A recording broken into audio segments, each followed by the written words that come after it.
Justice, a Crewell story.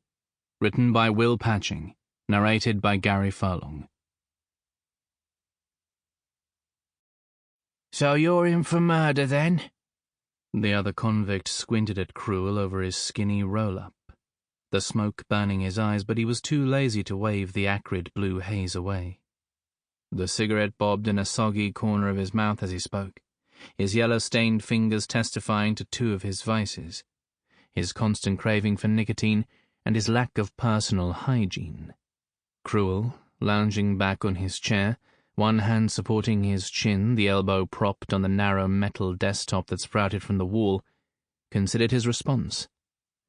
The day he'd been sentenced, he'd made the decision to adopt an air of mystery, and he'd never fully confided in any of his cellmates in the 20 years he'd spent at Her Majesty's pleasure. At least, he'd never told the truth. But then again, he thought, nobody in here ever does, and that includes the screws. He formed his face into his habitual scowl and let the silence stretch. Patience was one thing he had learned during his years inside. It was pretty much all he'd learned. But today, even that commodity was in low supply. He didn't have to wait long. The mouthy bastard was full of himself. I've only been here a few days. Open prison. It's like a fucking country club. The squint scrunched the man's forehead into a frown, making him appear puzzled even as he made this basic statement of fact.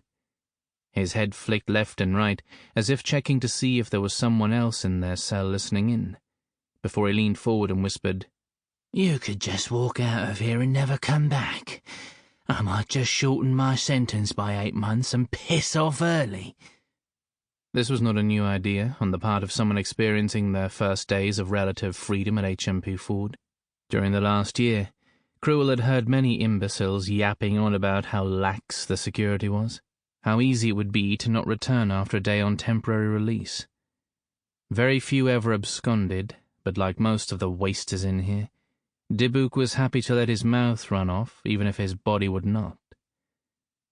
Crewell let out a long sigh and shook his head. Where was the bloody screw? He glanced at his alarm clock and noted barely 3 minutes had passed since his last look. So much for patience. It wasn't the annoying presence of Dybbuk that made the time drag by.